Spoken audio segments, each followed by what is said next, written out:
Hello everybody, I'm Serta and welcome back to Ocean World, Planet Crafter Prologue.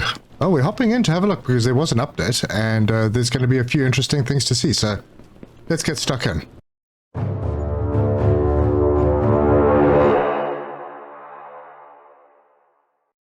Alright, so one of the items that they fixed up was the ability to jump up on top of these without getting stuck. Okay, so you're not sliding off either, and that includes also the parts producers.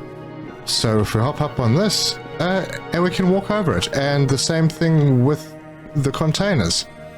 Oh, that's pretty nice. And then if we go into the settings, video settings, there's now a brightness setting, so we can up the brightness, so we're not playing in the dark. Yeah, it might be a bit rough, but yeah, there's that option if you need it. One of the big ones is you can put more people into vehicles now, so you can take people with you in co-op mode. Yeah, you still slide around on top of the spaceship, but yeah, apparently now you can have passengers, so you can take up to 4 people in your spaceship with you. So if you need to do stuff on the other island, you don't have to do it on your own anymore. That is pretty cool. But there's also a new item in the game, so that is a sign. It's an editable sign, so let's see how this works. And rotate.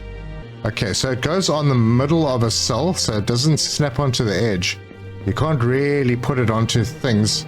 Well, I suppose you could if you jiggle things around a bit, but I mean, you can't put it on your containers unless they are aligned to the middle of a block. That's fine. Can we bring it up a little? Nope.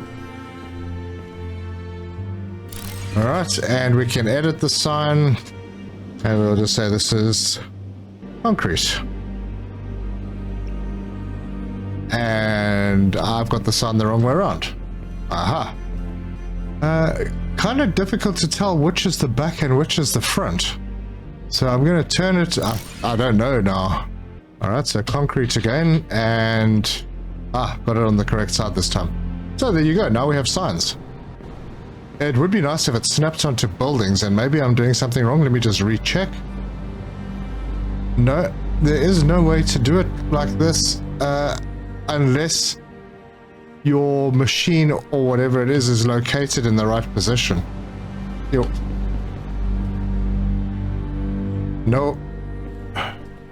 Okay, so well, there we could put one over here and type in battery, and there you go.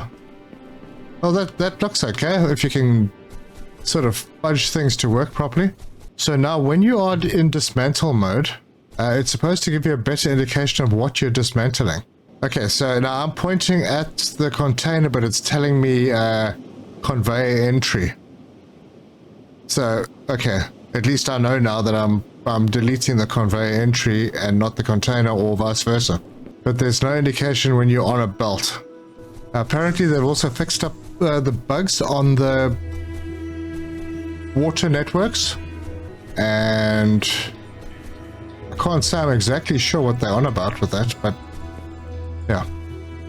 Apparently that is, apparently they've fixed the pipe network bugs, or some of them at least. But the biggest one in this update is that the warehouses have more storage. And they're allocated per belt now. Okay, so I might have to move things around a bit.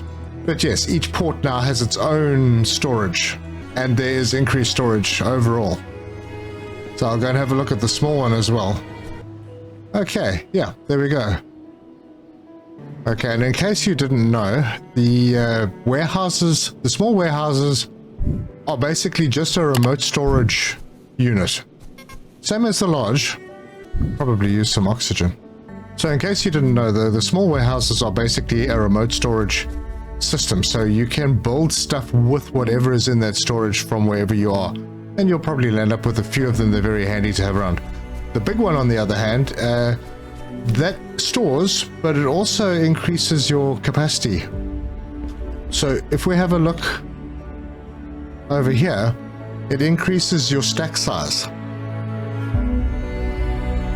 You start with, I believe, a stack size of 20, and for each one of these that you add, it increases the stack size by 10. up to a maximum of 50. So you could, it's worthwhile having like 3 of these on your map if you're going really big. And my steamroller still works. It feels like it drives better as well. Alright, so I'd like to test out what the signs look like inside. Oh, you can put them over here, I suppose. There's a good thing. And we'll just call this home. And it's the wrong way around. Alright, shall we try that again?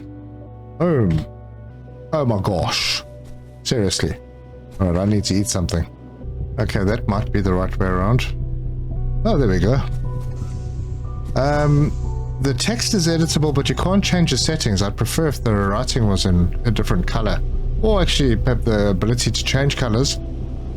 But yeah, I'd prefer the white on the blue because it would be a bit more contrast. Anyway, it's cool. We've got signs. And you can put them up inside as well. Yeah, they seem to work some places. Like this side. It's on a door, so maybe it won't work. Works in here. Yeah. So, put a sign up here. Is it going to be the... Is that the wrong side? Ah, it's the right side. Alright, but this was just a quick one to share the updates, knowing that things are improving in the game and that the developer is putting effort in. It inspires confidence and will definitely keep me interested. So I trust that you enjoyed this. If you did, give us a like. If you want to see more, subscribe, hit the bell icon for notifications.